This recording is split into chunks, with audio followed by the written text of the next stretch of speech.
Olá, tudo bem? Você está no Todos em Um. Eu me chamo Rodrigo Correia e é um prazer ter vocês aqui. E vamos começar o nosso giro de notícias de hoje.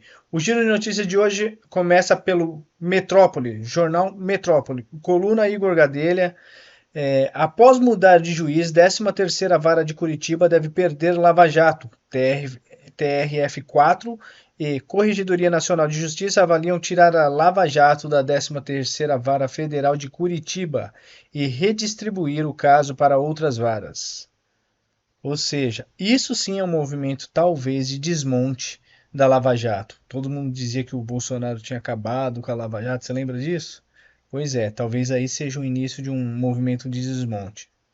Tomara que não, né? Tomara que só seja um realinhamento aí para melhorar os combates, ou seja, todos os sistemas de combate a desvio de dinheiro, corrupção, isso sim é um desmonte. Vamos para a nossa próxima notícia, coluna política do G1, por Júlia do Alibe.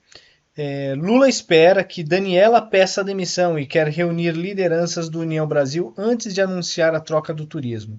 Tem que ter uma razão para isso, né? Vamos entender qual é a razão.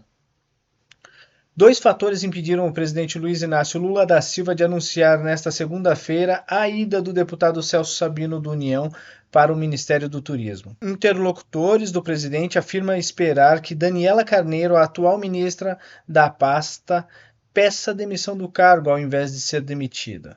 Mas eu acho que não é só isso não.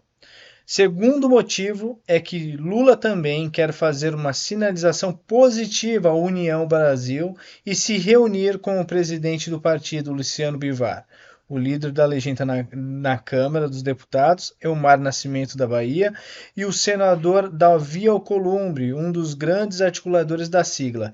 Eu acredito mais nessa segunda opção. Ele só está aguardando porque ele tem que ir lá e fazer política, né? Agradar quem ele precisa do voto ali e conseguir fazer os seus conchavos políticos para conseguir aprovar suas emendas ou projetos de lei. Vamos para a próxima notícia. Esse está no antagonista, né? Ministro da Defesa discorda de Lula sobre 8 de janeiro. José Múcio Monteiro afirmou nesta segunda-feira que ato golpista não tem um grande líder por trás, diferentemente do discurso do governo. São opiniões opostas aí. Eu concordo com ele.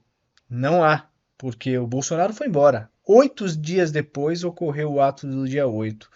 E não tem coordenação. Era o povo mesmo indignado com o que estava acontecendo, o fato de ter colocado um ex-presidiário na presidência. Mas vamos lá, vamos agora para o Poder 360. Mas tem o lado do governo. Indícios fortes de golpe, diz presidente do STM sobre Mauro Cid. Josele Parente Carmelo afirma que, apesar de evidências, é preciso dar oportunidade a todas as pessoas a se defenderem. Tem que ser todo mundo, né? O que tem de gente presa lá que não passou pelo processo legal não é brincadeira. Eu não sei se está acontecendo bem assim, não, né? A gente sabe que tem muita gente lá que não passou pelo devido processo legal, inclusive tem muita gente ali que deveriam estar em casa, mesmo que estivesse sendo indiciada, era para estar respondendo em liberdade, porque a grande, quase 100% não tem passagem pela polícia. Então não tem todo mundo de ficha limpa, era para estar respondendo em casa. Mas vamos para a nossa próxima notícia, que é do UOL, coluna da Thaís Oyama, a opinião dela. Conformismo de Bolsonaro com inegibilidade irrita aliados. Vamos ver isso aqui agora. O conformismo do ex-presidente Jair Bolsonaro do PL em ficar inelegível está deixando aliados irritados. Eles queriam ver o ex-chefe do executivo esperneando, abre aspas. O que é visível e comentado por aliados é que ele está fazendo o discurso do conformado, do derrotado. Ele já está fazendo o discurso de quem já sabe que será condenado à inegibilidade por 8 anos. Na opinião de alguns aliados, isso é ruim. Vamos ver outro aqui, tem um outro aqui embaixo aqui, ó. Na opinião, aspas, né? Na opinião desses aliados, ele deveria estar esperneando mais e fazendo aquele discurso Como assim 7 ministros caçam o direito de 230 milhões de brasileiros a escolherem o seu candidato? Eles esperavam mais energia da parte do ex-presidente e mais empenho neste caso. O que o Bolsonaro está fazendo é olhando para o que tudo indica, tudo indica. Quantas vitórias o Bolsonaro teve quando foi ser julgado no STF toda vez que precisou? Conta nos dedos. Eu acho que nem conta nos dedos. Eu não me lembro de uma vitória que ele teve lá quando ele, como presidente, que ele ingressou no STF. Então, por causa disso, eu também acredito que ele vai ser considerado inelegível, a não ser que, como estratégia da esquerda, e aí o STF pensando nisso para ajudar a esquerda, como sempre fez, se eles chegarem à conclusão que é mais negócio Bolsonaro ficar elegível, porque senão quem o Bolsonaro indicar, a galera vai em massa votar nessa pessoa, talvez exista uma luzinha no fim do túnel, mas agora se for correr o trâmite legal e olhando para o passado, o que já ocorreu, e você vai concluir uma coisa, Bolsonaro está inelegível por 8 anos, isso é fato. Vamos para agora nossa próxima notícia, e essa notícia é do UOL. Lula diz que ficou provado que Bolsonaro coordenou tentativa de golpe. Olha só, isso daqui é interessante a gente pensar no seguinte. Você lembra que em uma entrevista do Lula, ele falou que o importante era construir uma narrativa para que as pessoas acreditem e o Bolsonaro nunca mais volte ao poder? Pois é, essa fala aqui talvez seja o início da construção da narrativa. Se ele fala que ficou provado que o Bolsonaro tentou dar coordenou uma tentativa de golpe, acho que esse é o caminho. Ele começa uma narrativa, vão pegar alguns fatos aí, juntar e colocar que o Bolsonaro inelegível já é um dos passos, e depois talvez eles vão tentar a prisão, tentando provar que o Bolsonaro era o cabeça disso tudo. E que não é o caso, mas é uma narrativa que eles construíram, não é? É esse o caminho. Então, só lembrar o que o Lula disse. O Lula disse que precisava construir uma narrativa. Talvez aí seja a primeira fala já no caminho da narrativa que eles escolheram para construir. Agora vamos para um vídeo.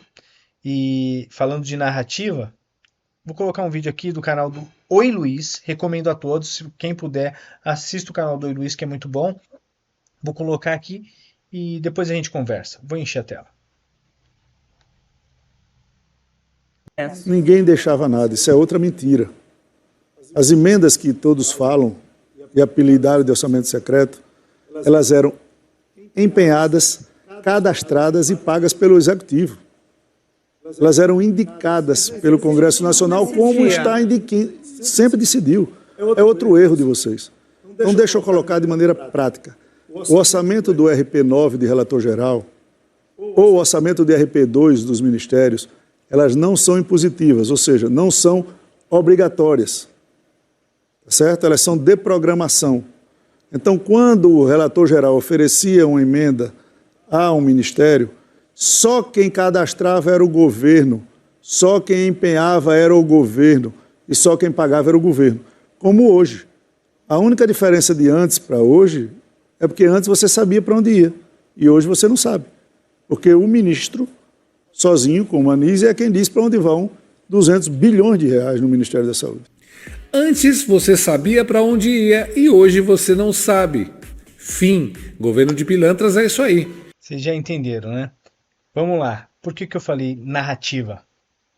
Essa foi a narrativa imposta sobre o Bolsonaro. Falava que ele tinha um orçamento secreto.